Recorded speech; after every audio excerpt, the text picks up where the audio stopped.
अगर मायके के कोचिंग बंद हो जाएं तो तलाक की समस्या का रिजल्ट शून्य हो जाए, हो सकता है। लेकिन ससुराल की कोचिंग में संस्कार का पाठ का स्तर बढ़ाने के लिए कोचिंग के संचालक सास, ससुर, पति, ननद को कैसे प्रशिक्षण करें जिससे कोचिंग में संस्कार धर्म का ऐसा पाठ पढ़ाएं जिससे कोई भी मायके कोचिंग में पढ़ने की हिम्मत नहीं करे।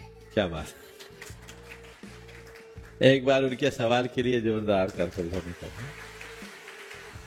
ये अनिल जी मेहता उदयपुर के हैं। शंका समाधान में नियमित सहभागिता देते रहे। ऑनलाइन सवाल भी इनका आता रहता है। सवाल जिस संदर्भ में किया गया है बहुत गंभीर है। अगर मायके की कोचिंग बंद हो जाए तो तलाक की समस्या लगभग समाप्त हो जाए। इसमें बहुत कुछ सच्चाई है। बेटी की विदाई के बाद यदि उनके मायके पक्ष का ज्यादा इन्वॉल्वमेंट होता है तो मामला गड़बड़ होता है। सोच में बहुत बड़ा परिवर्तन देखने को मिलता है। एक समय था जब बेटी की विदाई होती थी तो माँ कहती थी बेटी अब तेरा वही घर है, तुझे उसे ठीक करना है, जो कुछ होगा सब चुपचाप सहना, थोड़े दिन में सब कुछ ठीक हो जाएगा। और आज कहती है बेटी तू जा रही है, चिंता मत करना, ज्यादा कुछ दबना मत, कुछ है तो हम हैं। ये जो सोच है, इस सोच के कारण घर परिवार बिखर रहा है। आपने जो सवाल किया कि ससुराल में ऐसी कोचिंग जिसकी फैकल्टी में सास है, ससुर है, ननद है, पति है, देवर जेठ है, इनको कैसे संस्कार दिए जाए, कैसे सीख दी जाए।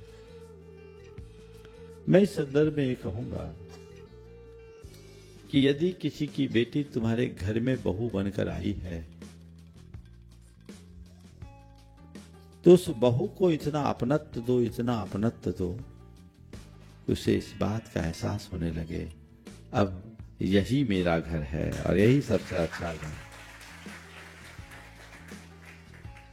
प्राय आज भी यही कहा जाता है कि तेरा घर वो है और ये घर अलग। ये जो तेरा मेरा का भाव होता है, बहुएं भी अपने ससुराल को अपना घर नहीं मानती और ससुराली जन भी अगर बहू को अपना नहीं मानेंगे तो कैसे काम चले। और कहने में आ जाता है तुम्हारी मम्मी और मेरी मम्मी। ये जो होता है ना, ये जो तेरा मेरा का भाव है वो गड़बड़ है। हमारी संस्कृति का मूल तत्व है प्रेम, परस्परता, आत्मीयता और बंधुत्व। इनको अपने भीतर विकसित करना चाहिए और ये यदि आप में है तो जो आपके घर आई है उस पर उसका असर होगा। और जब एक दूसरे पर असर होगा तो बदलाव जरूर होगा। एक बार मैंने कहा था कि घर को ठीक बनाए रखना चाहते हो तो बहू सासू को मार दे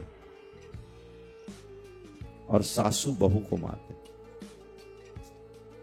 क्या हो गया? महाराज आप कैसी बात बोलने लगे, ऐसे तो आप कभी बोलते नहीं। सोच समझ के बोल रहा हूं, ध्यान से सुनो। अगर व्यवस्था को ठीक बनाए रखना चाहते हो तो बहू सासू को मार दे और सासू बहू को मार दे, अथवा मतलब बहू की नजर में सासू की जगह माँ दिखने लगे और सासू की नजर में बहू की जगह बेटी दिखने लगे तो सब मामला ठीक हो जाए। लेकिन ये सब होता नहीं है, दोहरा मानदंड होता है।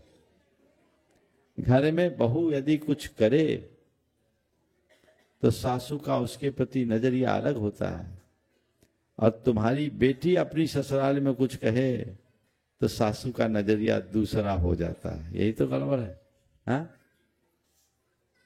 तो इस गड़बड़ी से बचना बहुत जरूरी है। आज जो परिवार बिखर रहे हैं ये बहुत चिंतनीय। पहले तलाक के प्रकरण इक्का दुक्का होते थे, अब ये आम होने लगे। माँ बाप को पहले चिंता होती है कि बच्चों की शादी हो जाए, और बाद में चिंता होती है किसी भी तरह से वो सेटल हो जाए, निभ जाए। हाँ, उम्र निकल जाने के बाद पता नहीं क्या क्या उभर जाती है। तो ये जो चीजें हैं ये बहुत गंभीर है, चिंतनीय है, इस पर बहुत गंभीरता से विचार होना चाहिए।